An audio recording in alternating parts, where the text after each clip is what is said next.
Tu l'as choisi de manière raisonnable ou par dépit? Aujourd'hui, je vais revenir sur un concept dont tout le monde parle, mais que très peu de gens comprennent vraiment.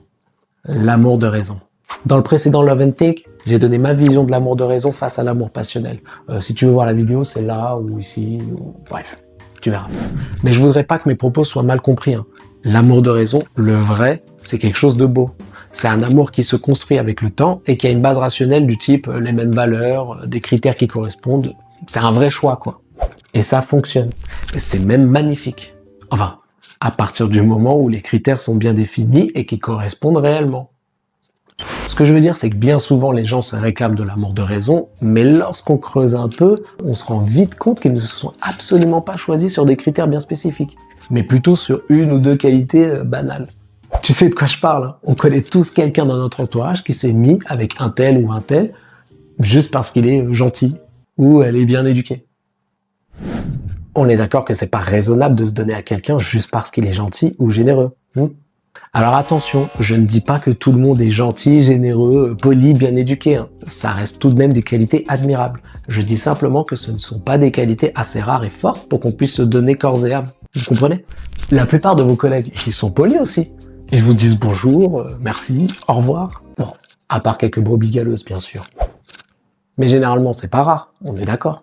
Donc la question c'est, qu'est-ce qui pousse ces personnes à se donner selon des critères aussi basiques à votre avis? Bah oui, évidemment, le manque de prétendants. C'est ça, l'amour par dépit. Parce que si l'amour de raison c'est un choix, alors l'amour par dépit c'est un choix par défaut. Dans le premier, tu choisis quelqu'un par conviction. Dans le second, tu choisis parce que tu n'as pas d'autre option. Et la différence, elle change tout.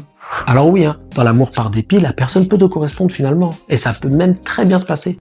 Comme ça peut très bien se passer entre toi et un collègue alors que vous n'avez rien en commun. Le truc, c'est de vraiment faire une introspection, de poser sur la table nos vrais critères et d'analyser si on a réellement les capacités d'attirer quelqu'un qui coche toutes les cases ou non. Mais ça demande beaucoup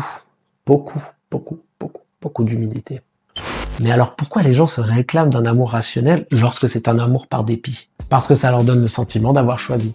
C'est toujours difficile de se dire « je l'ai choisi parce que c'est la seule personne qui voulait vraiment de moi ». Et quand je parle de vraiment vouloir quelqu'un, je parle d'aller jusqu'à se marier et de fonder une famille. C'est toujours facile de trouver quelqu'un qui veut juste coucher avec toi. Là, il y a du choix, évidemment, mais on parle pas de ça. Bon, la vérité, elle pique un peu. Il n'y a aucun choix de raison dans l'amour par dépit. Parce que pour choisir vraiment, il faut avoir au moins deux options. Et beaucoup de gens n'en ont qu'une seule, dès qu'il s'agit de vraiment s'engager.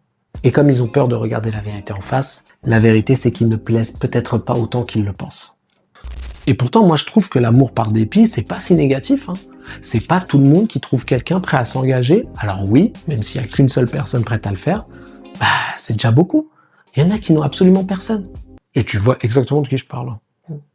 Si tu vois pas, c'est que c'est toi.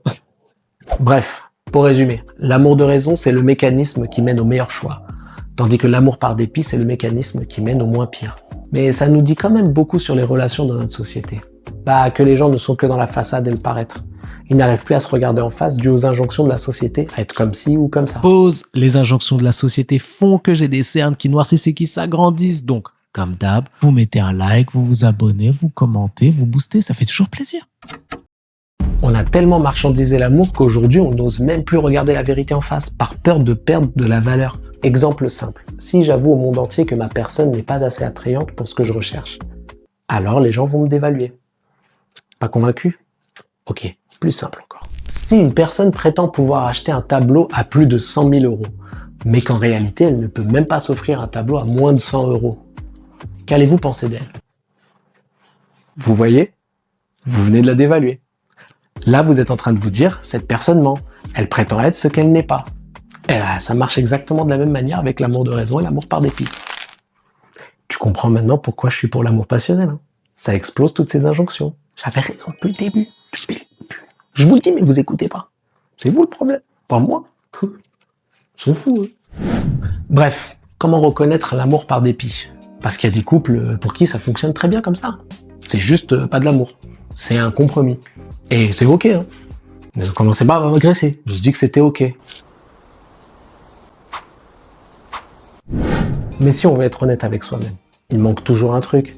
Perso, je m'inscris totalement dans la définition de l'amour de Thérèse Argot, notamment sur les 3 A. Alors, c'est quoi les 3 A? Oui, je vais te le dire. Ok, quand tu trouves une personne super belle, c'est pas de l'amour, c'est de l'attraction. Quand tu as des sentiments pour une personne, c'est pas de l'amour, c'est de l'affection. Quand tu as de la considération pour l'intelligence d'une personne, ce n'est pas de l'amour, c'est de l'admiration. Et donc tu sais que c'est de l'amour lorsque tu as les 3 A pour cette personne.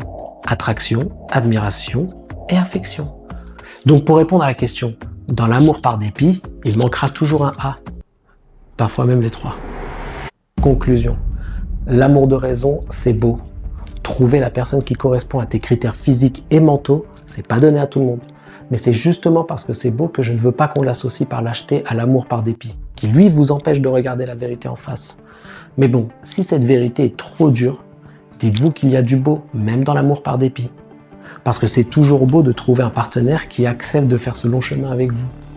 Parce que si l'amour de raison, c'est connaître ses vrais critères, alors l'amour par dépit, c'est savoir y renoncer. Bref, et toi, t'en penses quoi? Ce soir je veux que tu t'abonnes.